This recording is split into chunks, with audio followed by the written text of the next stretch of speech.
सभी बच्चे ध्यान दीजिए बेटा। आज हम लोग एक नया चैप्टर स्टार्ट कर रहे हैं आपका, जिसका नाम है प्रोसेस कॉस्टिंग। तो जैसा कि आप देख रहे हैं स्क्रीन पर बेटा, ये मैंने यहाँ लिखा हुआ है प्रोसेस कॉस्टिंग। तो अब प्रोसेस कॉस्टिंग यानी कि चैप्टर के नाम से ही पता चलता है कि किसी प्रोडक्ट को प्रोसेस किया जा रहा है, किसी प्रोडक्ट को बनाया जा रहा है। जैसे कि बेटा आप जानते हैं कि दुनिया का कोई सा भी प्रोडक्ट बनाया जाए किसी भी इंडस्ट्री में, या सपोज आपके घर में, तो कोई भी प्रोडक्ट जब बनता है तो बेटा वो 2-3 स्टेज से गुजरने के बाद बनता है। पहले सपोज एक प्रोसेस हुआ, फिर दूसरा प्रोसेस हुआ, फिर तीसरा प्रोसेस हुआ, फिर चौथा प्रोसेस हुआ, तब जाकर के कहीं एक प्रोडक्ट बन के तैयार होता है। सपोज करिए घर में मम्मी जी मान लीजिए बेटा ब्रेड पकौड़े ही बना रही हैं, तो अब ऐसा थोड़ी कि बटन दबाते ही ब्रेड पकौड़े बन के तैयार हो जाएंगे। मम्मी जी ने पोटैटो को बॉईल किया, एक प्रोसेस हो गया। फिर बेटा उनको छील करके मसाला वगैरह मिक्स किया, ये दूसरा प्रोसेस हो गया। फिर जा कर के कहीं उनको अच्छे से फ्राई किया जाएगा, ये तीसरा प्रोसेस हो गया। तो कहने का मतलब ये हुआ बेटा, कोई भी छोटे से छोटा प्रोडक्ट ले लीजिए, जब भी कोई प्रोडक्ट बनेगा तो मेरे बच्चे वो 1 2 3 4 5 प्रोसेस से गुजरने के बाद ही बन करके तैयार होगा। तो मेरे बेटे हम लोग इस चैप्टर में, जो आपका चैप्टर है प्रोसेस कॉस्टिंग, तो प्रोसेस कॉस्टिंग में हम इस बात को आज सीखेंगे कि अगर मेरा एक प्रोडक्ट, वैसे तो बेटा अगर प्रैक्टिकल की बात करो, मतलब प्रैक्टिकल लाइफ की, किसी भी इंडस्ट्री की बात करो, कि किसी भी इंडस्ट्री में सपोज करो बेटा ये टच पेन बनाया जा रहा है, ये माउस बनाया जा रहा है, ये शर्ट बनाई जा रही है, तो मैं तो समझता हूं कि बेटा एक अच्छा प्रोडक्ट कम से कम 6 से 8 10 प्रोसेस से गुजरने के बाद तब जाकर के कहीं वो फाइनल टच फिनिश गुड्स के रूप में हमारे सामने आता होगा। लेकिन मेरे बेटे अगर आपके एग्जाम की बात की जाए, तो आपके एग्जाम में जो क्वेश्चन आएगा, तो आपको प्रोसेस यानी 2 process, process A process B, या बहुत ज़्यादा बड़ा क्वेश्चन एग्जामिनर पूछ ले तो process A process B process C, आपको छोटे से छोटे 3 प्रोसेस मैक्सिमम बनाने पड़ सकते हैं। आप ये प्रोसेस कैसे बनाएंगे, क्या करेंगे, ये सब हम आज आपको बहुत तरीके से सिखाने वाले हैं। तो पहली बात ये समझिए बेटा कि हम इन प्रोसेस में क्या सीखने वाले हैं। तो बेटा इन प्रोसेस में हम लोग इस बात को सीखेंगे कि प्रोसेस ए में हमारी इंडस्ट्री की क्या कॉस्ट आती है।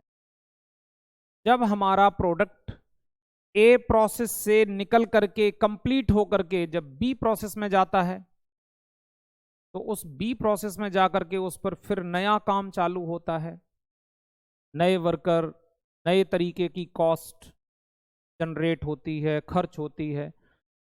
तो बी प्रोसेस में कितनी कॉस्ट आती है। जब हमारा प्रोडक्ट बी प्रोसेस से निकल करके सी प्रोसेस में पहुंचता है, तो फिर बेटा वहां पर हम ये देखना चाहेंगे कि सी प्रोसेस में जाकर के हमारी कॉस्ट कितनी आती है। यानी कि बेटा हम क्या पढ़ रहे हैं, कॉस्टिंग। तो कॉस्टिंग का तो काम ही है कि कॉस्ट पर हर वक्त नजर रखना कि किस स्टेज पर कितनी कॉस्ट आ रही है।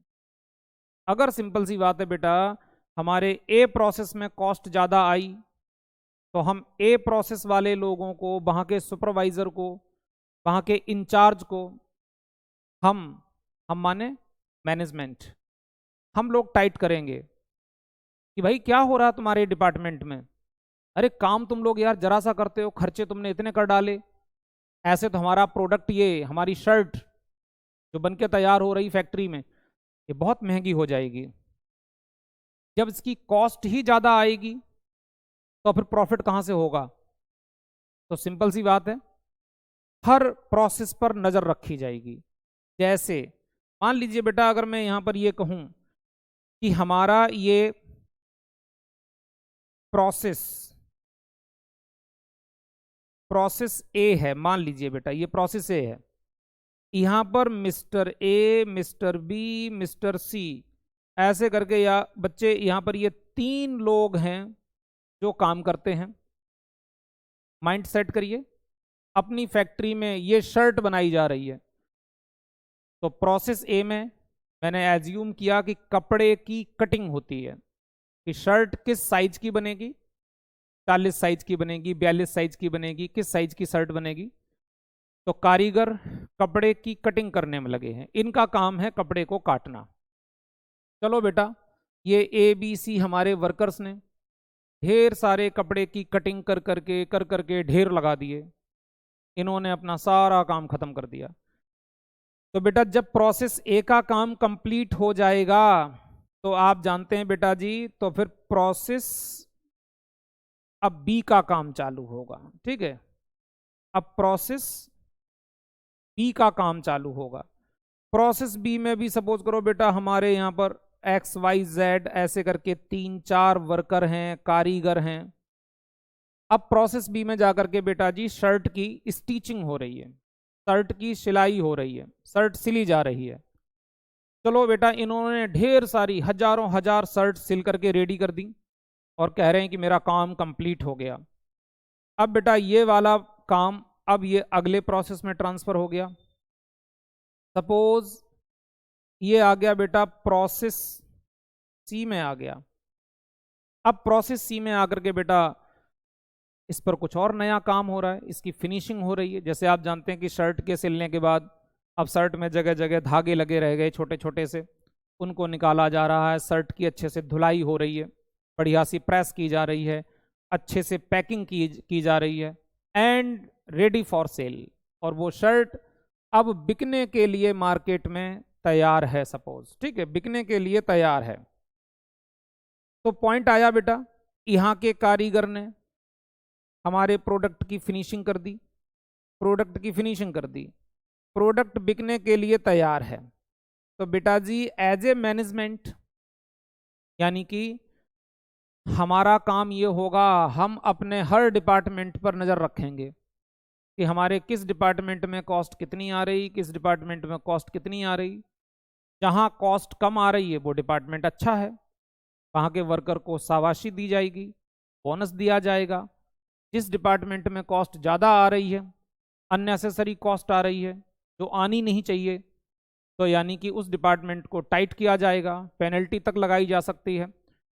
ठीक उसी प्रकार से बेटा हम सबके घर में मम्मी पापा कौन है? मैनेजमेंट। और बच्चे कौन हैं? Cost unit.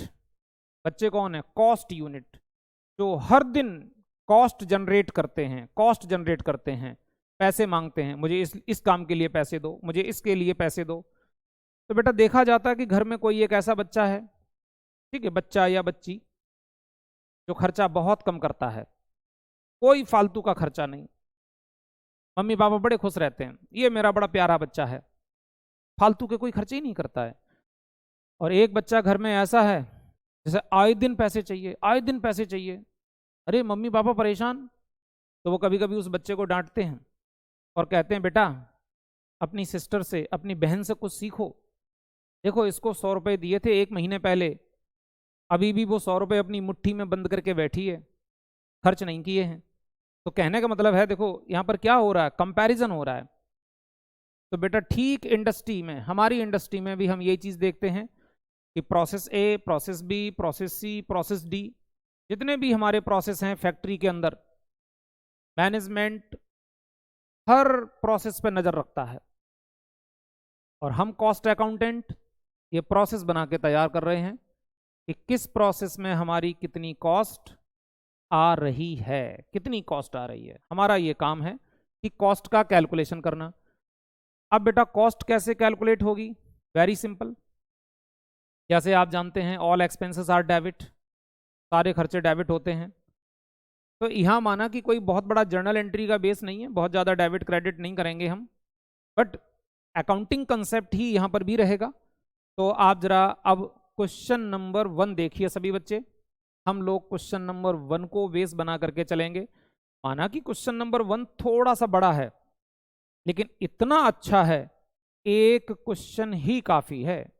आपने एक क्वेश्चन बना लिया तो समझ लीजिए बेटा मेथड 110% कंप्लीट हो गया। फिर आप कोई सा भी क्वेश्चन बना सकते हो।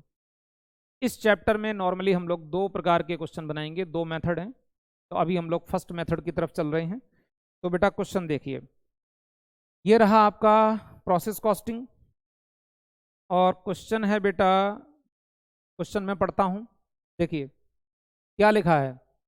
The product of a company passes through 3 distinct process A, B and C. कह रहे हैं कि हमारी फैक्ट्री में एक प्रोडक्ट बनाया जाता है जो 3 प्रोसेस से गुजर के निकलता है, process A, process B, process C, और काम कंप्लीट। तो जैसे कि बेटा आप जानते हैं कि एक प्रोसेस का काम कंप्लीट हो जाएगा, एक प्रोसेस का काम कंप्लीट हो जाएगा, जैसे ए प्रोसेस का काम कंप्लीट हो गया तो जब ए का काम बी में ट्रांसफर होगा तो वो बी के लिए क्या बन जाएगा, रॉ मटेरियल। जब बी का काम कंप्लीट हो जाएगा और वो सी में ट्रांसफर किया जाएगा तो वो सी के लिए क्या बन जाएगा, रॉ मटेरियल। एक का फिनिश गुड्स, दूसरे का रॉ मटेरियल, दूसरे का फिनिश गुड्स, तीसरे के लिए रॉ मटेरियल, और मान लीजिए तीसरा प्रोसेस मेरा लास्ट है। यहां जाकर के हम कह सकते हैं final product, production, finish goods कह सकते हैं। ठीक है, तो आगे बढ़ते हैं, देखना। तो हम क्वेश्चन आपका पढ़ रहे हैं। तो क्वेश्चन में लिखा है कि हमारे पास एक प्रोडक्ट है, 3 प्रोसेस से गुजरता है। बेटा ये पहला क्वेश्चन है, बेहद कंसंट्रेशन के साथ पढ़ना प्लीज। एक क्वेश्चन ढंग से बना लिया तो समझ लीजिए बस इसके आगे जरूरत नहीं है और कुछ पढ़ने की, एक क्वेश्चन ही काफी है। तो लिखा है कि 3 प्रोसेस हैं A, B, C. It is ascertain that wastage in these process is 2%, 5% and 10% respectively. Simple सी बात है बेटा, जब कोई भी प्रोसेस होगा तो हर प्रोसेस में थोड़ा लॉस तो यार होता ही है, थोड़ा लॉस तो होता ही। अरे घर में मम्मी जी खाना बनाती हैं तब भी तो आप देखते हो कि कहीं पर थोड़ी सी सब्जी गिर गई, कहीं थोड़ा सा आटा फर्श पे गिर गया, कहीं कुछ गिर गया। चाय बनाई जाती है तो यार चाय भी थोड़ी सी जगह जगह हल्की फुल्की गिर सकती है, ना के बराबर। बट हुआ तो ना वेस्टेज। आपने चाय को छान लिया बिल्कुल अच्छे से, तब भी आपके चायदानी में थोड़ी सी चाय लगी रह गई। तो कहने का मतलब अगर बात को गहराई से पकड़ोगे तो चाहे बेटा इतना सा लॉस हो, बट लॉस तो होगा ना। कोई भी काम करोगे बेटा तो थोड़ा सा वेस्टेज जरूर जनरेट होगा, that is called normal loss. तो क्या लिख रहे हैं कि प्रोसेस ए में जब काम होता है तो 2% का लॉस होता है, प्रोसेस बी में 5% का लॉस होता है, सी में 10% का लॉस होता है। और हमेशा याद रखना इस चैप्टर में जब लॉस का कैलकुलेशन होता है तो नंबर ऑफ यूनिट्स के ऊपर कैलकुलेट किया जाता है, वैल्यू पे नहीं कैलकुलेट किया जाता है। ये देखा जाता है कि हमने काम करने के लिए मशीन में कितने यूनिट माल इनपुट किया। वो माल केजी में, लीटर में, मीटर में, यूनिट में, किसी भी फॉर्म में हो सकता है। तो हम उसके ऊपर बेटा परसेंटेज अप्लाई करके इस बात को कैलकुलेट करेंगे कि हमारी कितनी यूनिट खराब हो जाएंगी नॉर्मली। ये हमारी फैक्ट्री का एक स्टैंडर्ड है कि काम कितनी भी सफाई से किया जाए। तब भी ये डिपार्टमेंट है ही इस नेचर का कि यहाँ 2% का तो वेस्टेज आना ही आना है, 2% का तो वेस्टेज आना ही आना है। बी वाले में 5% का वेस्टेज होगा, सी वाले में 10% का वेस्टेज होगा। और एक बात याद रखना, ये जो परसेंटेज डिसाइड किए गए हैं अगर इससे थोड़ा सा और ऊपर लॉस हो जाए, थोड़ा सा और ऊपर लॉस हो जाए तो जो नॉर्मल लॉस के अदरवाइज लॉस होगा that is called abnormal loss. तो बेटा हम इस चैप्टर में नॉर्मल लॉस, एबनॉर्मल लॉस और फिनिश गुड्स हर किसी चीज की कैलकुलेशन करने वाले हैं। देखो जरा लिखा है बेटा उसके बाद, in each case the percentage of the wastage is computed on the number of the units entering. और कह रहे हैं वेस्टेज का कैलकुलेशन नंबर ऑफ यूनिट के ऊपर किया जाएगा, जो मैंने अभी आपको समझाया। The process concern the wastage of each process poses a scrap value. और कह रहे हैं हमारा जो माल नॉर्मली खराब होता है फिर वो मार्केट में जाकर के सेल भी होता है। हमारा कट पीस का माल, हमारा स्क्रैप, हमारा टूटा फूटा माल, कुछ भी कह लीजिए। अब वो ऐसे ही फैक्ट्री में थोड़ी पड़ा रहेगा ना। ऐसा होगा कि हमारा कुछ माल खराब हो गया, हमने उसको उठाया ऐसे रोड पे फेंक दिया कूड़े में। अरे नहीं यार, माल खराब हो गया तो क्या हुआ, उसकी कुछ तो वैल्यू है, वो स्क्रैप के रूप में किसी को सेल कर दिया जाएगा। और कैसे सेल होगा, क्या कह रहे हैं, the wastage of the process A and B is sold ₹5 पर 100 यूनिट। कह रहे हैं ए डिपार्टमेंट में जो वेस्टेज होगी और बी डिपार्टमेंट में जो वेस्टेज होगी, तो ए और बी डिपार्टमेंट का स्क्रैप ₹5 में 100 यूनिट मार्केट में सेल होती हैं। ₹5 में 100 यूनिट। तो आप हमेशा 1 यूनिट का रेट निकाल लेना बेटा, तब क्वेश्चन आपका अच्छे से चलेगा। और किसी किसी क्वेश्चन में तो साफ लिखा रहता है 1 यूनिट हमारी 50 पैसे की सेल होगी, 1 यूनिट हमारी 40 पैसे की सेल होगी। हमें इन बातों की आगे जरूरत पड़ेगी अभी, इसलिए बता रहा हूं। तो यहां लिखा है ₹5 में 100 यूनिट सेल होंगी, तो ₹5 डिवाइड बाई 100। 1 यूनिट कितने की सेल होगी बेटा जी, 5 पैसे की। कितने की, 5 पैसे की। ध्यान से सुनिए। उसके बाद लिख रहे हैं कि जो सी प्रोसेस है, जब सी प्रोसेस में जाकर के कोई माल खराब होगा तो वहां 100 यूनिट ₹20 की सेल होंगी, यानी कि 20 पैसे में 1 यूनिट सेल होगी, 20 पैसे में। ये रेट याद रखने हैं बेटा आपको, ठीक है, ध्यान से चलिए।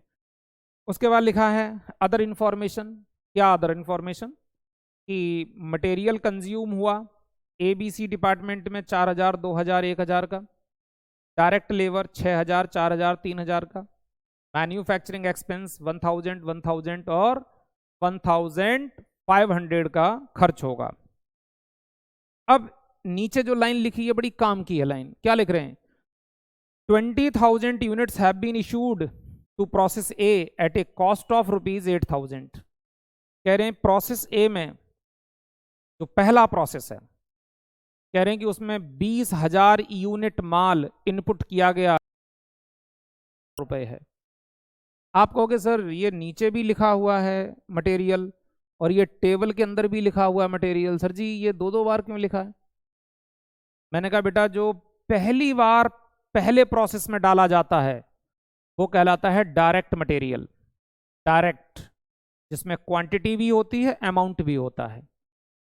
उसके बाद फिर जितना भी मटेरियल खर्च होगा, फिर चाहे वो प्रोसेस ए में खर्च हो, बी में हो, सी में हो, वो सब कहलाता है बेटा इनडायरेक्ट मटेरियल। इनडायरेक्ट मटेरियल जिसकी वैल्यू तो होती है बट उसकी क्वांटिटी काउंट नहीं होती है कि क्वांटिटी कितनी, क्योंकि डायरेक्ट मटेरियल ही वो मटेरियल है जो मेन मटेरियल है जिससे मेरा प्रोडक्ट बनता है। जैसे ये शर्ट बन रही है तो मैं देखूंगा कि कपड़ा कितने मीटर खर्च किया गया, उसके बाद इस शर्ट को बनाने में बटन भी लगेंगे, धागा भी लगेगा। ये इनडायरेक्ट मटेरियल है, इसकी वैल्यू को काउंट किया जाएगा बट इसकी यूनिट के बारे में कुछ भी नहीं सोचा जाएगा कि कितने यूनिट माल खर्च हुआ। तो पहले प्रोसेस में डायरेक्ट मटेरियल डलेगा और इनडायरेक्ट भी डलेगा। बाकी के जितने प्रोसेस आएंगे उनमें बेटा सभी में इनडायरेक्ट ही होगा, डायरेक्ट का चांस ना के बराबर, एक्सेप्शनली बाई चांस किसी क्वेश्चन में। तो बेटा उसके बाद क्या लिखा है, the output of process A B and C. और कह रहे हैं ए बी और सी में माल कितना बन के तैयार हुआ। कह रहे हैं प्रोसेस ए में 19,500 पीस पे काम कंप्लीट हो गया। फिर बी प्रोसेस में जाकर के जो काम फिनिश हुआ है वो 18,800 पीस पे हुआ है। और सी प्रोसेस में जाकर के फाइनली जो बिल्कुल कंप्लीट काम हुआ है वो 16,000 पीस पे काम कंप्लीट हुआ है, 16,000 पे। आगे लिखा है there is no stock of WIP, मतलब opening WIP, closing WIP, work in progress इस क्वेश्चन में नहीं है। मतलब ओपनिंग स्टॉक, क्लोजिंग स्टॉक का यहाँ पर कोई काम नहीं है। और show the process account and abnormal loss account and abnormal gain account. तो हमें प्रोसेस A, B, C बनाने हैं। और उसके बाद अगर हमारी फैक्ट्री में कोई एबनॉर्मल लॉस होता है, नॉर्मल से ज़्यादा, तो उस अकाउंट को भी बना के दिखाइए। और अगर कोई एबनॉर्मल गेन होता है, एबनॉर्मल गेन का मतलब होता है बेटा जैसे हमारी फैक्ट्री में सपोज करिए डेली 10 किलो माल बर्बाद हो जाता है, कितनी भी सावधानी से काम करूं 10 किलो माल मेरा वेस्ट हो जाता है, लेकिन आज मेरे वर्करों ने तो कुछ इतना अच्छा काम किया, इतना अच्छा काम किया, जहां मेरा माल डेली 10 किलो वेस्ट हो जाता था, जैसे मैं रोक नहीं सकता था, आज वहां बेटा केवल 8 केजी वेस्ट हुआ, 8 केजी। तो आप क्या कहोगे, अच्छा आज 10 केजी का वेस्ट नहीं हुआ, 8 केजी का वेस्ट हुआ, वेरी गुड। तो 2 केजी का, 2 केजी का आज क्या हो गया, गेन हो गया, गेन, यस।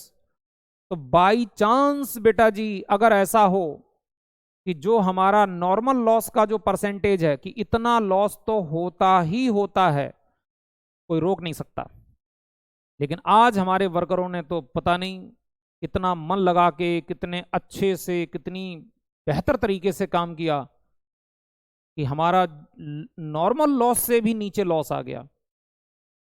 तो जो डिफरेंस आया है वो एबनॉर्मल गेन माना जाएगा। एबनॉर्मल इसलिए माना जाएगा क्योंकि ये एक्टिविटी रोज रोज नहीं हो सकती है, एक्सेप्शनली कभी कभी ऐसा होता है कि हमारे वर्कर बहुत अच्छे मूड में हैं, हमने वर्करों को बहुत अच्छा मोटिवेट किया है, हमने शायद उन्हें थोड़ा बोनस दिया है, हमने आज एक नई मशीन परचेज की है जिसकी परफॉर्मेंस बहुत अच्छी रही। तो इन सभी बातों की वजह से कुछ आज ऐसा हुआ कि हमारे यहाँ जो नॉर्मली जो लॉस होता था, आज लॉस उससे भी कम हुआ। तो जितना कम हुआ वो मेरा गेन में कन्वर्ट हो गया, गेन में कन्वर्ट हो गया। बेटा बातें बहुत हो गई और ये पहला क्वेश्चन है, इसलिए मुझे इतना जोर दे दे के आपको समझाना हो रहा है कि आपका माइंड सेट हो जाए, और उसके बाद आगे जो क्वेश्चन चलेंगे फटाफट चलेंगे, ठीक है। चलो तो बेटा अब हम इस क्वेश्चन को बनाने की कोशिश कर रहे हैं आपके लिए, ठीक है। देखो ये रहा बेटा स्क्रीन पर क्वेश्चन नंबर 1, प्रोसेस ए। अब बेटा प्रोसेस ए में चलो शुरुआत कर देते हैं। प्रोसेस ए में हम सबसे पहले बात करेंगे बेटा कि हमारा जो है सबसे पहले टू मटेरियल, टू मटेरियल,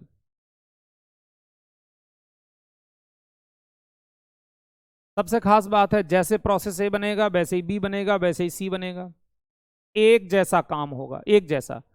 एक प्रोसेस सीख लो अच्छे से, सारे प्रोसेस वैसे ही बनेंगे।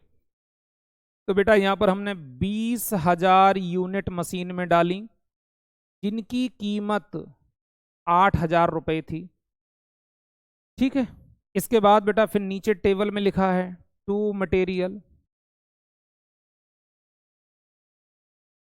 टू मटेरियल कह रहे हैं उसके बाद 4,000 का मटेरियल और खर्च हुआ। आप अपने असाइनमेंट में देखते चलिए। टू वेजिस, वेजिस कहिए बेटा या लेबर कहिए, ठीक है, कुछ भी लिख सकते हैं। देखो अपने क्वेश्चन में क्या डायरेक्ट लेबर लिखा हुआ है, तो ठीक है हम भी यहाँ पर डायरेक्ट लेबर लिख देंगे,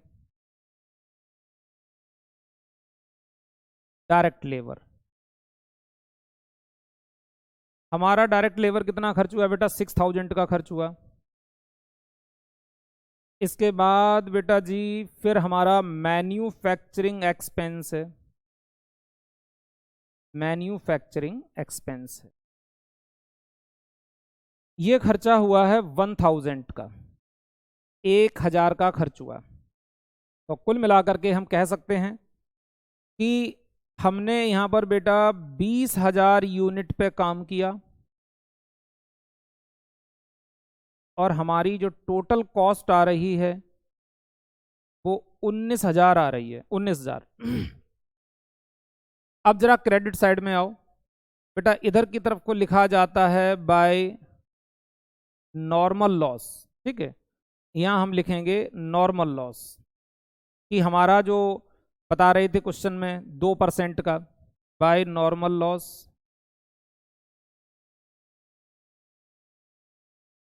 नॉर्मल लॉस कितना है 5% है।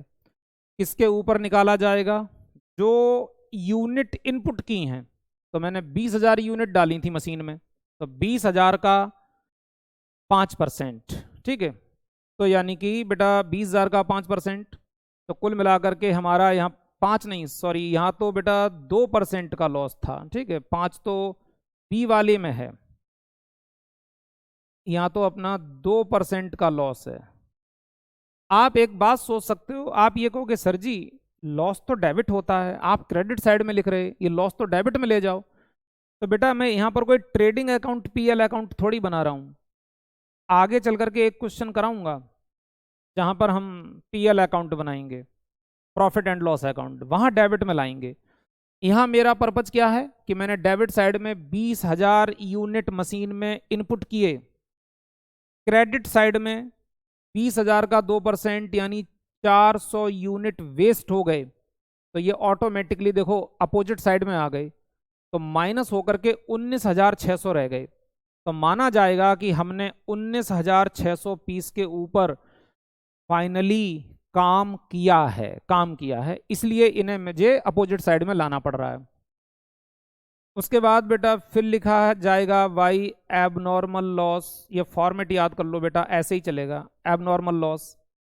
एबनॉर्मल लॉस हमेशा आपका आएगा बेटा बैलेंसिंग फिगर के रूप में, अभी आएगा देखना। फिर यहां आएगा by transfer to process B, मतलब ए का कंप्लीट काम प्रोसेस बी में भेज दिया जाएगा। भाई ए डिपार्टमेंट से काम कंप्लीट हो गया, अब उसको बी में भेज दिया जाएगा कि जाओ अब बी में जाकर के उसके ऊपर नए तरह से काम किया जाएगा, तब ये प्रोडक्ट हमारा और स्मार्ट बनेगा। तो इसका मतलब क्या है बेटा, देखो आपके क्वेश्चन में नीचे लिखा है ए डिपार्टमेंट में कितना माल बनके तैयार हुआ है। ए डिपार्टमेंट में बेटा 19,500 यूनिट बनके तैयार हुए हैं, 19,500। तो एक बात बताओ मेरे बच्चे, हमने मशीन में 20,000 यूनिट डाले थे, 20,000 में से चलो मेरे नॉर्मली 400 खराब हो जाते हैं, ये हमारा एक रूटीन है, प्रैक्टिस है कि हमारे 400 खराब हो जाते हैं। तो 20,000 में से 400 खराब हो जाते हैं, तो प्रोडक्शन तो 19,600 का होना चाहिए था ना, 19,600 का, जबकि यहां तो लिखा 19,500 का ही प्रोडक्शन हुआ। इसका मतलब है कि मेरे 100 पीस और ज्यादा खराब हो गए, नॉर्मल से ज्यादा खराब हो गए, वो बेटा यहां पर आ जाएंगे बैलेंसिंग फिगर के रूप में। ये 100 हमारे क्या हैं, एबनॉर्मल लॉस। अब सुनिए ध्यान से, बहुत ध्यान से, कुछ ए वाला पार्ट खत्म होने वाला है। बेटा मैंने आपसे पूछा मुझे बताओ तुम्हारी फैक्ट्री में प्रोसेस ए में तुम्हारा कितना खर्चा हुआ। आपने कहा सर जी मेरे 19,000 रुपये खर्च हो गए, मटेरियल फिर लेबर फिर ओवरहेड, सर मेरे 19,000 खर्च हो गए। मैंने कहा नहीं बेटा, नहीं आप गलत कह रहे। आपने कहा क्यों सर, गलत कैसे कह रहे हैं। मैंने कहा कि तुम्हारा कुछ माल नॉर्मली 400 पीस खराब हो गया था, वो वेस्ट मटेरियल तुमने एज ए स्क्रैप के रूप में 5 रुपए में 100 यूनिट के हिसाब से आपने एक कबाड़ी वाले को बेच दिया था। आपने कहा हाँ सर बेचा तो था। तो मैंने कहा बेटा वहां से कुछ पैसे आए ना तुम्हारे पास। आपने कहा यस आए सर। तो मैंने कहा 19,000 तो खर्च हुए चले गए, और कुछ कबाड़ा बेचने से आ भी गए, तो नेट लॉस तो आपका मतलब नेट कॉस्ट तो आपकी कुछ कम आई ना। तो जब मैं स्क्रैप बेचता हूं, स्क्रैप को बेचने से जो 4 पैसे हाथ में आते हैं वो मेरी टोटल कॉस्ट को थोड़ा रिड्यूस कर देते हैं। ऐसी विचारधारा दिमाग में रखिएगा प्लीज। तो बेटा सुनो क्या लिखा है क्वेश्चन में कि एक यूनिट हमारी 5 पैसे में सेल होती है ए डिपार्टमेंट में, जो अभी डिस्कस किया था। हमारी तो बेटा ऊपर 400 यूनिट वेस्ट हो गई नॉर्मल वाली, अभी नॉर्मल वाली की बात करेंगे, एब नॉर्मल वाली की बाद में करेंगे। तो 400 यूनिट इंटू 5 पैसे, बेटा ये हमारी 20 रुपए की सेल हो गई। ये हमारी यूनिट कितने में सेल हो गई, 20 रुपए में सेल हो गई। तो 19,000 रुपए खर्च हुए और 20,000 रुपए रिटर्न आ गए। तो नेट खर्चा 18,980 हुआ आपका नेट कॉस्ट। प्रोसेस ए में नेट कॉस्ट 18,980 आपकी आई। ठीक है सर। अब देखो आगे बड़ा इंटरेस्टिंग। बेटा मैंने नीचे लिखा वर्किंग नोट, एक छोटा सा वर्किंग नोट बनेगा। उसके नीचे क्या लिखा? Calculation of rate per unit. अरे श्रीमान जी ये तो पता कर लो कि प्रोसेस ए में कितनी यूनिट के ऊपर काम हुआ, कितनी कॉस्ट खर्च हुई, अल्टीमेटली एक यूनिट को बनाने में कितनी कॉस्ट खर्च होती है, ये तो पता कर लो। आपने कहा हाँ सर ये तो पता करना चाहिए। तो मैंने कहा चलो बेटा एक फॉर्मूला नोट करते हैं, एक फॉर्मूला नोट करते हैं। देखो यहां पर बेटे फॉर्मूला चलेगा total cost minus normal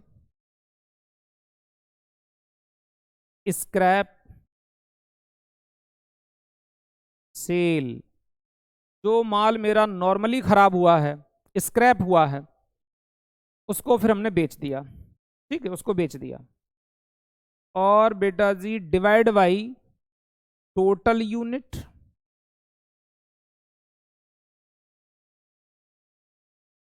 minus normal scrap unit. Normal scrap unit. ये कहना चाह रहा हूं कि टोटल कॉस्ट में से जो नॉर्मल स्क्रैप की जो सेल हुई है वहां से जो पैसे आए वो पैसे माइनस कर दो, जिससे कि हमारी नेट कॉस्ट आ जाए।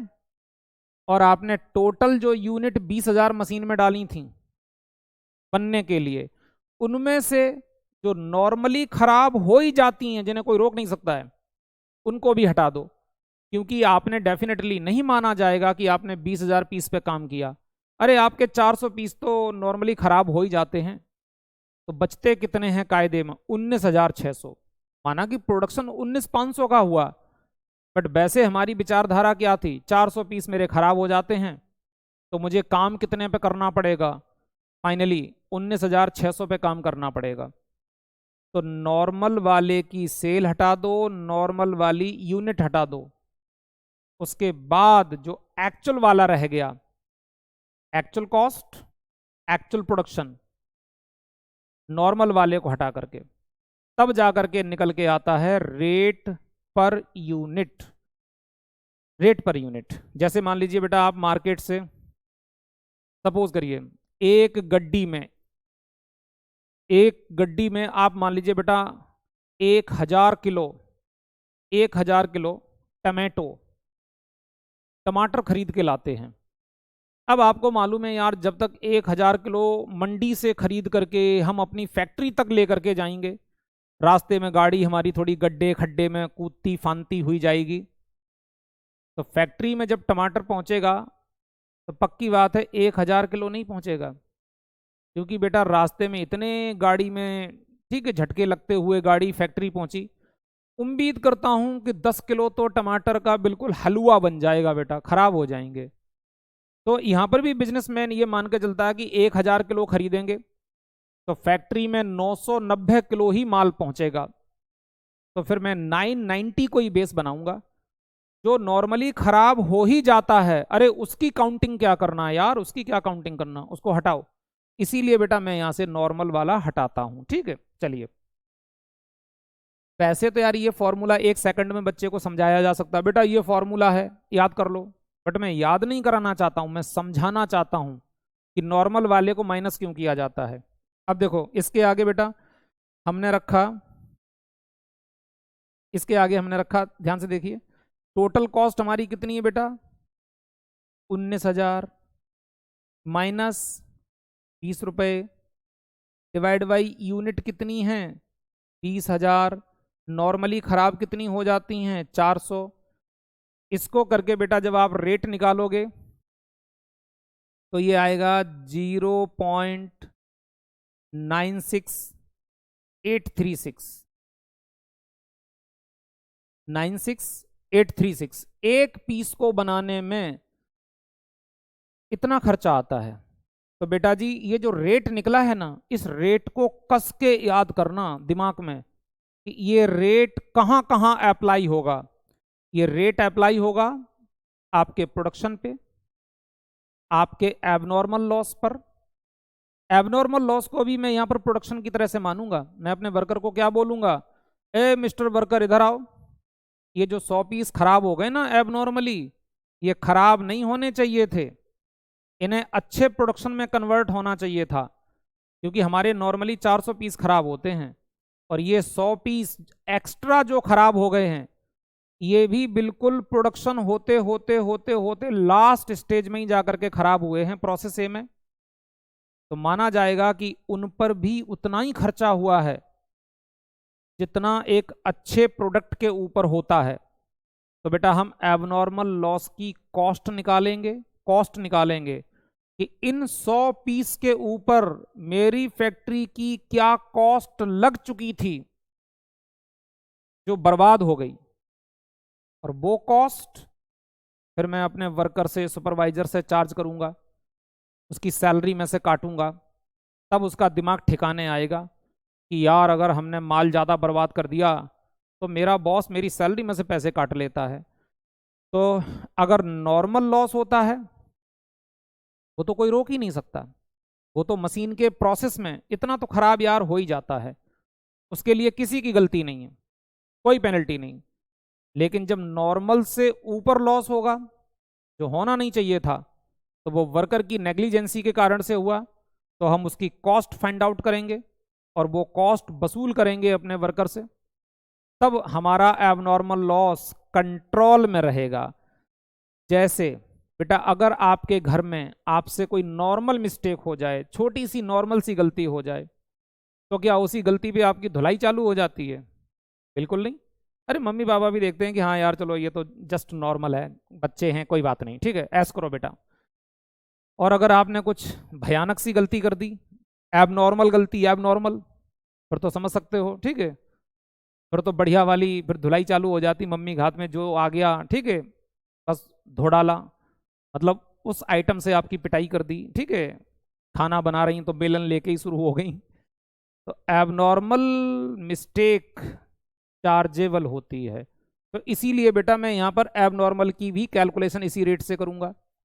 और हाँ अगर एबनॉर्मल गेन हो जाए, माल ज़्यादा बन गया, तो देखूंगा कि जो माल ज़्यादा बन गया उसमें कितनी कॉस्ट लगी इसी रेट से, और वो कॉस्ट मेरे वर्करों ने बर्बाद होने से बचा ली, ये मेरा गेन हो गया, जो हमेशा लॉस हो जाया करती थी।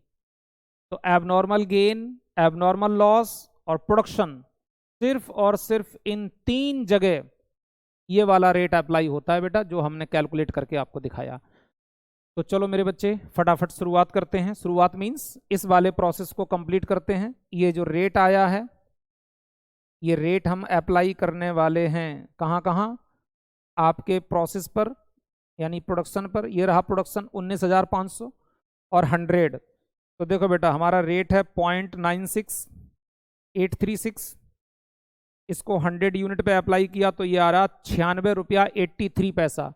तो 96.83 आ रहा, तो मैं इसे 97 ले लेता हूं बेटा, 97 ले लिया मैंने।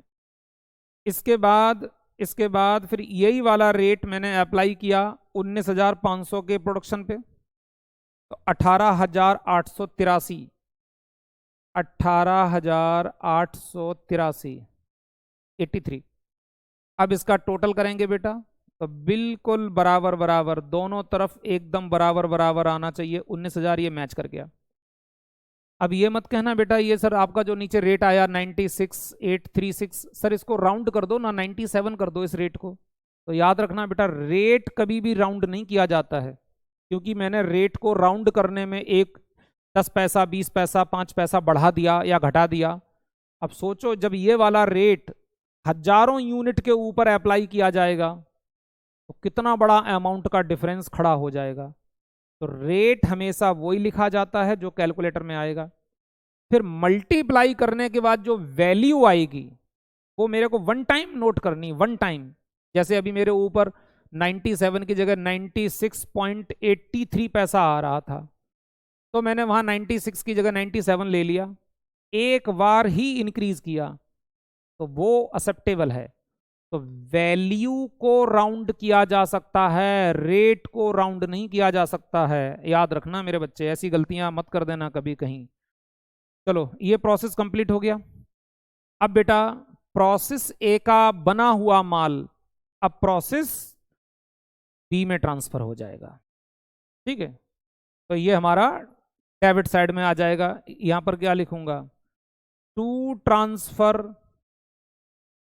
From process A. और बेटा देखो वहां पर मैंने क्या लिखा था कि ट्रांसफर टू प्रोसेस बी, कि बी प्रोसेस में भेज दो। और यहां पर क्या लिख रहा हूं, फ्रॉम कहां से आया, कहां से आया, ए प्रोसेस से आया। कितना आया, 19,500 यूनिट आए, 19,500, जिन पर कॉस्ट खर्च हो चुकी थी 18,883 रुपए की कॉस्ट ऑलरेडी खर्च हो चुकी है पिछले डिपार्टमेंट में। अब भैया नए डिपार्टमेंट में काम चालू हो गया। अब देखते हैं यहां पर कितना खर्चा होगा। यहां पर जाकर के बेटा टू मटेरियल, टू मटेरियल। अब देखो बेटा हमारे बी प्रोसेस में, बी प्रोसेस में जो नीचे टेबल बनी है आपके क्वेश्चन में, बी प्रोसेस में जाके देखो ए बी सी, तो बी में मटेरियल कितना खर्च हुआ और इनडायरेक्ट मटेरियल 2,000 रुपए का। फिर डायरेक्ट लेबर कितनी खर्च हुई, डायरेक्ट लेबर कितनी खर्च हुई, ये 4,000 रुपए की बेटा। फिर डायरेक्ट यानी मैन्युफैक्चरिंग, मैन्युफैक्चरिंग एक्सपेंसेस कितने खर्च हुए, ये हुए 1,000 के। देखो बिल्कुल वैसे ही काम कर रहा हूं जैसे ए प्रोसेस में किया था। अब ए प्रोसेस में मैंने जितना समझाया, अब मेरे को बी में नहीं समझाना पड़ेगा। यहां पर बेटा हम काम कर रहे हैं 19,500 यूनिट पे, जो पिछले डिपार्टमेंट में खराब हो गई वो वहीं पड़ी रह गई, उनको उठा के मार्केट में बेच दिया नॉर्मल वालों को, एबनॉर्मल वालों को भी बेच देंगे कभी।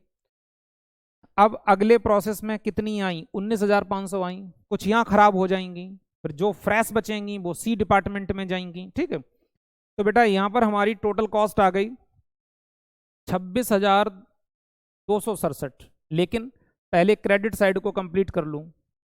मैंने लिखा बेटा बाय नॉर्मल, नॉर्मल लॉस। यहां पर ये लॉस बेटा 5% का है, तो 19,500 यूनिट मशीन में डाले बी प्रोसेस में, तो 19,500 का 5% खराब हो जाता है 975। और बेटा जी ये बी प्रोसेस की भी हमारी एक यूनिट कितने में सेल होती है, 5 पैसे में, तो मल्टीप्लाई बाई 5 पैसा इनटू, तो बेटा यहां पर आया 48 रुपीज 75 पैसे, 48.75, तो मैं 49 ले लेता हूं, 49 ले लिया मैंने। इसके बाद बेटा फिर यहां पर जो है फिर लिखा जाएगा इसके नीचे बाई एबनॉर्मल लॉस।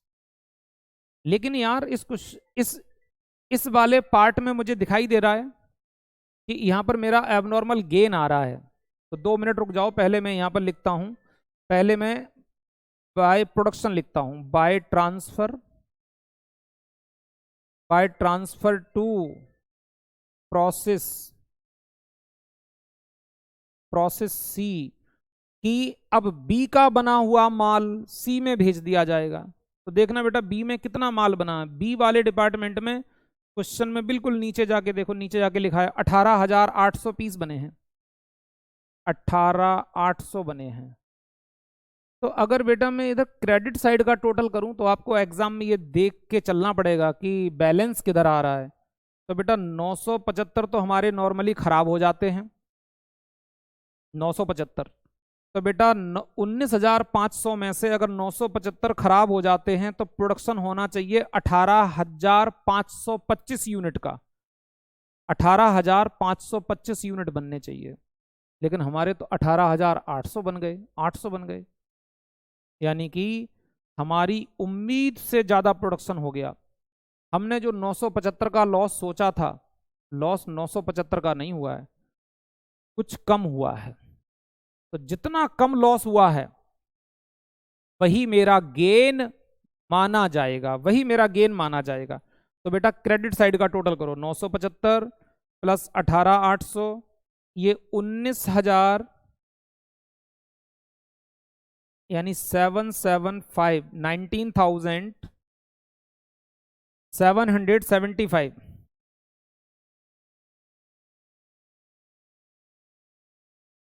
19,775, ये मेरा क्रेडिट साइड का टोटल है। इसमें से बेटा 19,500 माइनस किए तो 275, 275 यूनिट का गेन हो गया। यानी यूं कह लो 275 यूनिट का लॉस कम हुआ, 275 यूनिट का लॉस कम हुआ। आप कहोगे सर जी जब लॉस कम हुआ तो फिर आप वहां लॉस कम लिखिए ना, फिर आपने 975 क्यों लिखा है? मैंने कहा नहीं नहीं बेटा कम नहीं लिखूंगा, जो लॉस नॉर्मली होता ही है मैं वही लिखूंगा। अगर मैंने आज वहां लॉस कम लिख दिया तो हमारे इस डिपार्टमेंट में क्या रिफ्लेक्ट होगा कि ना तो कोई एबनॉर्मल लॉस हुआ, ना कोई एबनॉर्मल गेन हुआ। कोई भी बॉस, कोई भी अधिकारी हमारे डिपार्टमेंट को आके चेक करेगा, देखेगा हाँ यार बहुत बढ़िया डिपार्टमेंट है, यहाँ लॉस नहीं हुआ, ओके शाबाश काम करते रहो, और वो चला जाएगा। उसे दिखाई ही नहीं देगा कि इस डिपार्टमेंट में गेन हुआ है, हमारे कुछ अच्छे वर्करों ने अच्छी मेहनत की। तो बेटा उन्हें तो बोनस ही नहीं मिलेगा, बोनस ही नहीं मिलेगा। तो इस वजह से मैं जो लॉस नॉर्मली होता है वो लॉस तो मैं यहां जरूर लिखूंगा 975 का, कि इतना लॉस तो मेरा पक्का है। लेकिन अगर इस बार लॉस कम हुआ है तो बिकॉज ऑफ वर्कर्स, तो वर्करों की वजह से हुआ। तो वो बेटा फिर मेरा क्रेडिट साइड में बैलेंस निकल जाएगा जो गेन कहलाएगा। और जब इस गेन को कोई देखेगा तो वो कहेगा यार इस डिपार्टमेंट में कौन लोग काम करते हैं, जरा उन वर्कर्स को बुलाओ, तुम लोगों ने इतना अच्छा काम किया, वेल डन, बहुत बढ़िया, शाबाश, तुम लोगों को बोनस दिया जाएगा। तो याद रखना नॉर्मल लॉस कभी कम करके नहीं लिखा जाता है, जो नॉर्मली होता ही है वही लिखा जाएगा, तभी जाकर के गेन रिफ्लेक्ट होगा। तो मैं यहां लिखूंगा बेटा एबनॉर्मल गेन बैलेंसिंग फिगर। चलो बेटा अब हम करते हैं रेट निकालते हैं। अब फॉर्मूला दोबारा नहीं लिखेंगे, टोटल कॉस्ट, बेटा ये टोटल कॉस्ट करो, 18,883 प्लस 2,000 प्लस 4,000 प्लस 1,000, ये कॉस्ट आ रही है बेटा हमारी 25,883, यानी 25,883 माइनस वो बेटा 49 rupees divide by total unit हमने मशीन में कितने डाले थे 19,500, 19,500 में से नॉर्मली इस डिपार्टमेंट में 975 हमारे खराब हो जाते हैं, तो इसको एडजस्ट करके रखोगे और बेटा रेट निकालोगे। तो रेट आएगा हमारा यहाँ पर 1.3945।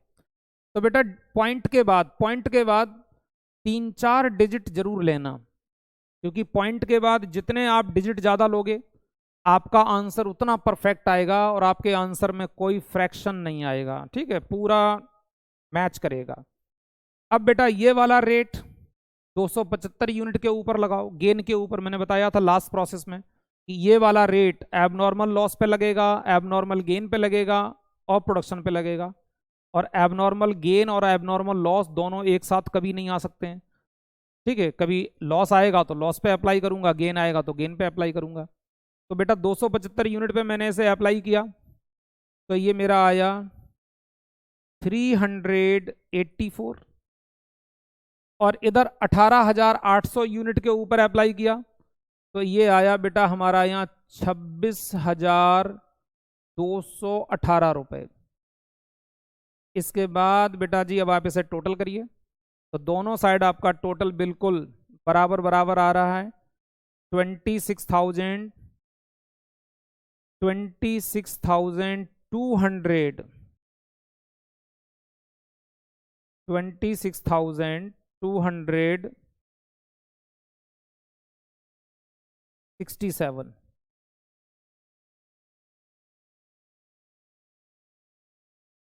ये बन गया बेटा प्रोसेस बी। अब हम चल पड़े प्रोसेस सी की तरफ। तो प्रोसेस बी में जो माल बन के तैयार हुआ है, ठीक है, प्रोसेस बी में जो माल बन के तैयार हुआ है वो ट्रांसफर हो जाएगा प्रोसेस सी में। ये 18,800 यूनिट और 26,218 रुपए की कॉस्ट, ये बेटा हमारी ट्रांसफर हो जाएगी प्रोसेस सी में।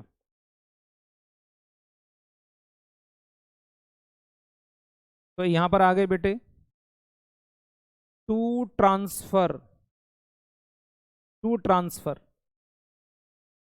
फ्रॉम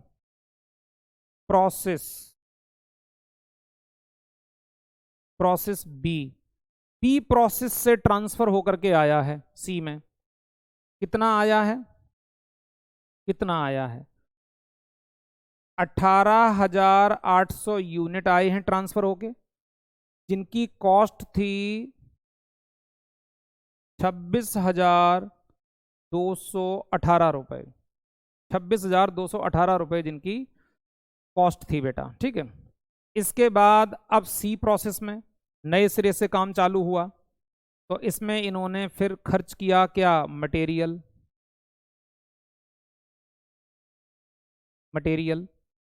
मटेरियल लगा बेटा 1,000 रुपए का। और लेबर खर्च की है इन्होंने डायरेक्ट लेबर,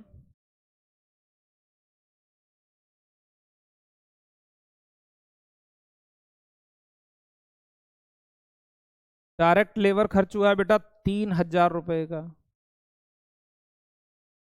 और मैन्युफैक्चरिंग एक्सपेंस,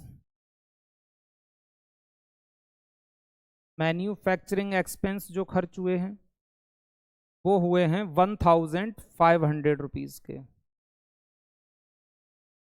अब बेटा क्रेडिट साइड में आओ, यहां पर क्या? By normal loss. कितना होता है? 10% का होता है बेटा इस डिपार्टमेंट में, 10%। तो मशीन में यूनिट कितने आए? 18,800 करंट वाले, उसका 10% 1,880 यूनिट खराब हो जाएंगे, ऐसा मेरा मानना है। और सी डिपार्टमेंट चल रहा है बेटा, सी डिपार्टमेंट में क्या लिखा था? एक पीस मतलब 100 पीस 20 रुपए में स्क्रैप के रूप में सेल हो जाते हैं, एक पीस 20 पैसे का। तो 1,880 कितने में बिकेंगे? 1,880 इंटू 0.20 पैसा, ये बेटा 376 के 376 रुपए, 376 रुपीज हमें रिसीव हो। अब देखना बेटा, तो मैं कह सकता हूं कि यहां पर हमारा नॉर्मल लॉस हो गया बेटा 1,880 यूनिट का, ठीक है। और अब प्रोडक्शन कितना हुआ? तो बेटा सिंपल सी बात है, अगर 18,800 में से 18,800 मशीन में डाले, 1,880 खराब हो गए, तो प्रोडक्शन होना चाहिए 16,920 का। लेकिन नीचे क्वेश्चन में देखिए कितना लिखा? 16,000 पीस बने बेटा। तो बाय, यहां पर मैं अब ये नहीं लिखूंगा कि ट्रांसफर टू प्रोसेस डी, क्योंकि हमारे पास कोई डी प्रोसेस नहीं है, लास्ट है। तो मैं यहां लिख सकता हूं by finish goods, finished goods, ये माल बन के तैयार हो गया। कितना तैयार हो गया बेटा? 16,000 पीस बनके तैयार हो गए। तो कुल मिलाकर के बेटा मशीन में 18,800 पीस इनपुट किए। 18,800 में से हमारे नॉर्मली खराब हो गए 1880, बन के तैयार हो गए 16,000। तो बेटा 920 का यहाँ डिफरेंस आ गया, ये 920 का डिफरेंस आ गया, ये एबनॉर्मल लॉस आ गया बेटा, by abnormal loss balancing figure. तो आपने देखा प्रोसेस ए में एबनॉर्मल लॉस आया, प्रोसेस बी में एबनॉर्मल गेन आया, प्रोसेस सी में फिर एक बार एबनॉर्मल लॉस आया।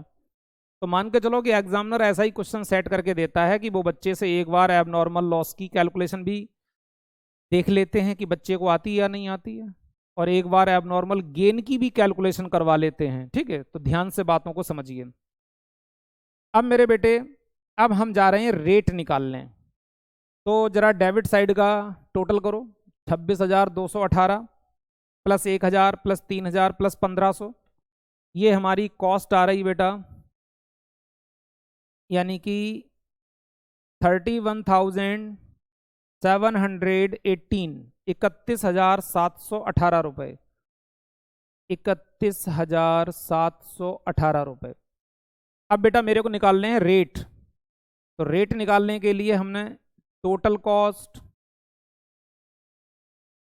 माइनस 376 का जो स्क्रैप सेल हुआ है divide by 18,800 unit minus 920 unit, मतलब नॉर्मल वाले की वैल्यू घटा दो, नॉर्मल वाले की यूनिट घटा दो। ठीक है, ऐसा करने के बाद मैं देख पा रहा हूं बेटा कि अपने पास रेट आ गया 1.8523, 1.8523।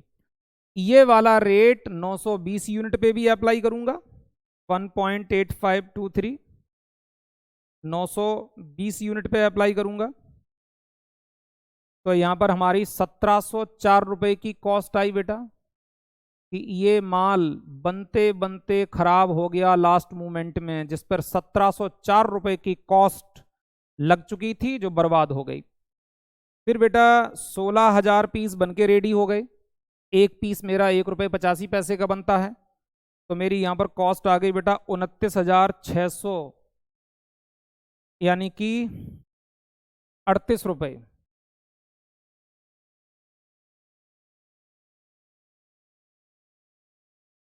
और जब कभी तुम्हारा ये डेबिट क्रेडिट का टोटल मैच करने में अगर कहीं 1 रुपए का अगर कोई डिफरेंस आए, डिफरेंस नहीं आना चाहिए, तो ये जो रेट मैंने निकाला ना 1.8523, इस रेट को थोड़ा सा और 2 डिजिट आगे तक ले लेना। कैलकुलेटर अलाउड है एग्जाम में, कोई दिक्कत है नहीं, कैलकुलेशन अपने हाथ से तो करनी नहीं है। तो इस प्रकार से आप डिफरेंस को दूर कर पाएंगे। ठीक है, चलो ये मेरे बेटे पूरा बनके रेडी हो गया प्रोसेस ए बी सी। अब आ गए मेरे बच्चे हम एबनॉर्मल लॉस और एबनॉर्मल गेन, जस्ट 2 मिनट का काम। आप जानते हो बेटा प्रोसेस ए में एबनॉर्मल लॉस हुआ और प्रोसेस सी में एबनॉर्मल लॉस हुआ, बी वाले प्रोसेस में एबनॉर्मल गेन हुआ। ठीक है, तो चलो अब सुनो जरा बेटा, आपने अकाउंट में पढ़ा है कि जब लॉस होता है तो लॉस तो डेबिट होता है। तो जब प्रोसेस ए में लॉस हुआ होगा एबनॉर्मल वाला, तो एंट्री क्या बनी होगी, abnormal loss account debit, abnormal loss account debit to process A. दिमाग लगाओ, तभी तो प्रोसेस ए के क्रेडिट साइड में एंट्री जा रही है बाय एबनॉर्मल लॉस। तो प्रोसेस ए के क्रेडिट में तो एबनॉर्मल लॉस के डेबिट में, लेजर पोस्टिंग कर रहा हूं तो यहां पर आ जाएगा प्रोसेस ए। प्रोसेस ए में हमारी यूनिट कितनी खराब हुई थी, एबनॉर्मल वाली लेना बेटा 100 यूनिट, जिनके ऊपर हमारी कितनी कॉस्ट लग चुकी थी उसी के साइड में लिखी है, 97 रुपीज की कॉस्ट लग चुकी थी, और वो माल यार खराब हो गया मेरा। ठीक है जी, खराब हो गया। अब जरा सोचो जब ये 100 पीस खराब हो गए तो इन 100 पीस को क्या आप अपनी फैक्ट्री में रखे बैठे रहोगे कि भाई खराब हो गए कोई बात नहीं तुम बैठे रहो? अरे खराब हो गए, इनको उठाओ मार्केट में बेच दो जाकर के भाई, बेच दो इनको, सेल कर दो। तो बेटा आप जानते हो सेल तो क्रेडिट होती है, तो इधर लिखूंगा बाय सेल। मैंने ये 100 पीस बेच दिए, कितने में बिकेंगे? आपके क्वेश्चन में साफ लिखा है प्रोसेस ए में जो माल खराब होता है, प्रोसेस ए में वो एक पीस 5 पैसे का बिकता है। मतलब 100 पीस 5 रुपए में, जो हम लोगों ने रेट निकाले थे वो वाले रेट नहीं निकाले थे जो फॉर्मूला लगा के, वो तो प्रोडक्शन का रेट है, प्रोडक्शन का। वो वाला रेट इस पे मत लगा देना, यहाँ सेल का रेट लगाएंगे, ठीक है, सेल का रेट। प्रोडक्शन का रेट तो डेबिट साइड में लगा हुआ है। 100 पीस मेरे खराब हो गए, इन पर मेरी 96 पैसे के हिसाब से इतनी कॉस्ट लग चुकी थी, तो ये इधर प्रोडक्शन का रेट है।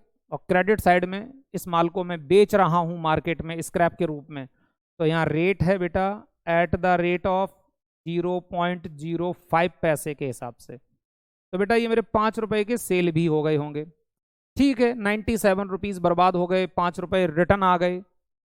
चलो अल्टीमेटली लॉस है, बट कम से कम कुछ तो राहत मिली, 5 रुपए स्क्रैप बेच करके, स्क्रैप बेच करके। अब सुनिए, बी प्रोसेस में तो गेन हुआ है, तो बेटा गेन तो इस अकाउंट में आएगा नहीं क्योंकि ये तो लॉस का अकाउंट है। आगे बढ़ो, आगे बढ़ो, प्रोसेस सी में जाओ। प्रोसेस सी में जाकर के देखा मेरे पास एबनॉर्मल लॉस है, तो फिर एंट्री बनी होगी abnormal loss account debit to process C. Process C के क्रेडिट में, तो एबनॉर्मल लॉस के डेबिट में। यहां ला करके लिखूंगा to process C.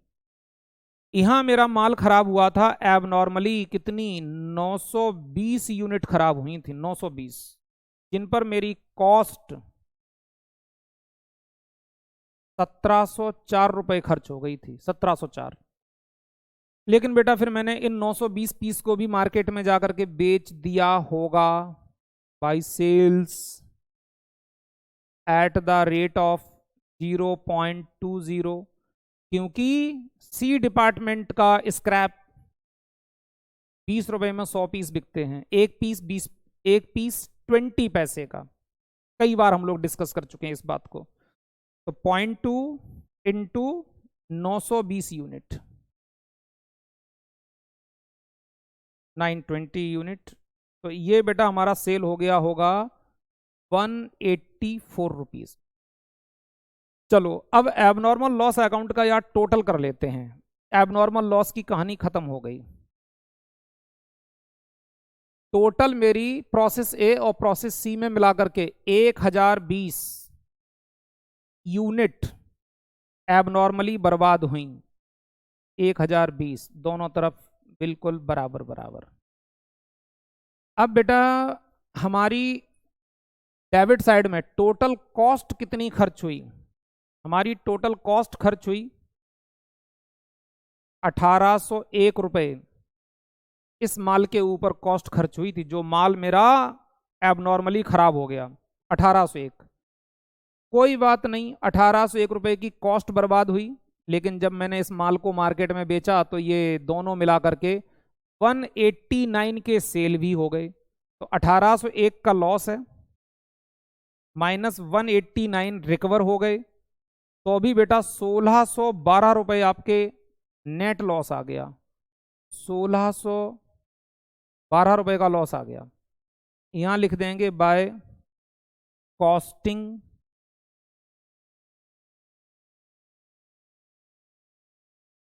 PL account balancing figure.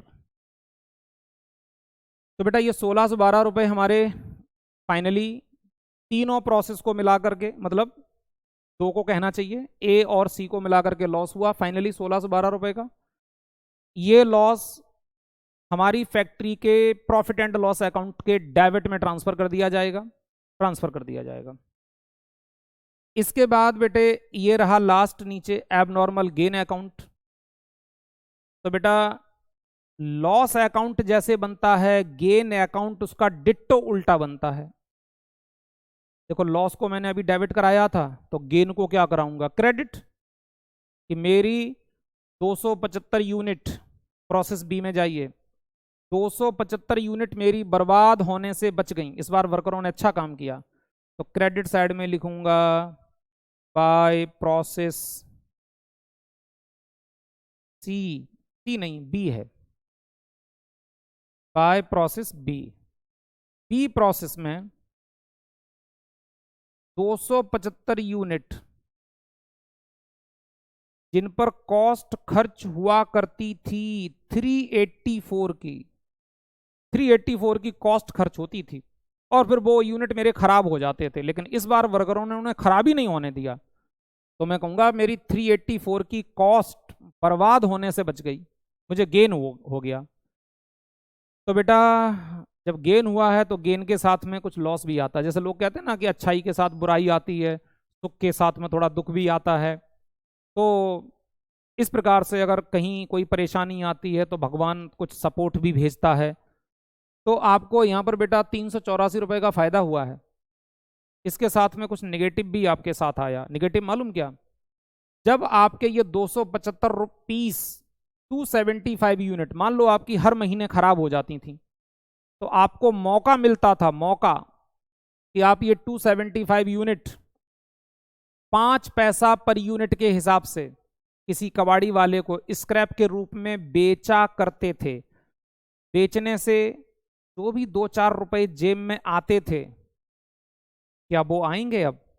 आप कहोगे सर अब क्यों आएंगे, अब तो मेरा माल खराब ही नहीं हुआ, ये तो मेरे फिनिश गुड्स में कन्वर्ट हो गया, अच्छे माल में कन्वर्ट हो गया। तो अगर आज हमारी फैक्ट्री में कबाड़ी वाला आएगा घूमते हुए, लाओ बाबूजी कुछ माल दे दो जो खराब हुआ है, तो आज क्या कहना पड़ेगा, नहीं नहीं भाई आज मेरे पास सेल करने के लिए कुछ भी नहीं है, मेरे यहाँ स्क्रैप नहीं हुआ, स्क्रैप नहीं हुआ। तो जो सेल हमेशा क्रेडिट हुआ करती थी स्क्रैप, आज वो आपके हाथ से चली गई, एक तरह से निगेटिव हो गई, डेबिट हो गई, आप अपनी सेल को खो बैठे। तो मुझे इधर लिखना पड़ेगा टू सेल्स, एक तरह से अपॉर्चुनिटी लॉस, कि यूनिट खराब होती थी तो दुख होता था, लेकिन चलो फिर मन में आता था कोई बात नहीं यार, इनको कबाड़ी वाले को बेच देंगे कुछ तो आ जाएगा। तो जो सेल हमेशा क्रेडिट होती थी स्क्रैप के रूप में, आज वो डेबिट हो गई। Sales at the rate of 0.05 पैसा, क्योंकि ये बी डिपार्टमेंट का है, 275 यूनिट है, तो 275 275 इंटू 0.05, 13 रुपये 75 पैसे। तो मैं यहाँ पर 14 रुपीज ले लेता हूँ, 14। ये बेटा हो गया पूरी तरह से कंप्लीट 275 यूनिट 275, इधर बेटा गेन है 384 का, लेकिन यहाँ लॉस भी है 14 रुपए का, तो नेट 370 का गेन हुआ। तो जैसे बेटा अभी एबनॉर्मल लॉस डिपार्टमेंट में लॉस हुआ था, वो मैंने कॉस्टिंग पीएल में भेज दिया था, और ये गेन हुआ है, तो ये गेन भी हमारा कॉस्टिंग पीएल में चला जाएगा, ये पीएल के क्रेडिट में चला जाएगा। वो जो लॉस हुआ था अभी थोड़ी देर पहले, ठीक है, जो हमने लॉस का अकाउंट बनाया था, वो डेबिट में चला जाएगा। तो यहाँ लिखा जाएगा to costing profit and loss account balancing figure, ठीक है। तो बेटा जैसे ये हमने लॉस ट्रांसफर किया था, तो इधर लिखा था वाई कॉस्टिंग पीएल, यहाँ क्रेडिट है तो पीएल में जाके डेबिट हो जाएगा, और ये यहाँ पर गेन, ये क्रेडिट बैलेंस आया है, तो ये हमारा क्रेडिट में, पीएल के क्रेडिट में ट्रांसफर हो जाएगा। तो बेटा जी ये क्वेश्चन अब जाकर के आपका एकदम प्रॉपर तरीके से कंप्लीट हुआ, और ये अपने आप में एकदम सुपर क्वेश्चन है, सुपर, जिसमें process A, process B, process C, जिसमें 2 में एबनॉर्मल लॉस, 1 में एबनॉर्मल गेन, हर प्रकार की कैलकुलेशन आपके सामने आई। और उसके बाद वैसे तो एग्जाम में इतना ही पूछ के छोड़ देता, process A, process B, process C बना दीजिए। और बहुत ज़्यादा आगे क्वेश्चन को एग्जामिनर लेके जाना चाहता है तो फिर बोल देता है process A, process B, process C बनाइए, और साथ में एबनॉर्मल गेन और एबनॉर्मल लॉस अकाउंट बनाइए। कभी मालूम कैसे बोलेगा, कहेगा prepare abnormal loss account and abnormal effectives. Gain word use नहीं करेगा, एबनॉर्मल इफेक्टिव। तो एबनॉर्मल इफेक्टिव का मतलब गेन। ये लैंग्वेज ध्यान रखना, किसी क्वेश्चन में कहीं देखने को मिल सकती है। तो मेरे बच्चे ये क्वेश्चन एकदम बिल्कुल बहुत ही सुपर क्वेश्चन है। तो बेटा इस क्वेश्चन की बहुत ढंग से प्रैक्टिस करो, क्योंकि एक क्वेश्चन अगर अच्छे से समझ में आ गया कि भाई क्वेश्चन क्या कह रहा है, कैसे बनाया गया है, तो फिर बाकी के सारे क्वेश्चन आप बहुत आसानी से बना लोगे। तो चलिए बेटा, ये लेक्चर हुआ कंप्लीट। फिर मैं ऐसे ही और आगे एक दो क्वेश्चन आपके लिए अच्छे से रिकॉर्ड करता हूँ, तो इसकी प्रैक्टिस करते रहिए बेटा। ओके बच्चे, ऑल द बेस्ट।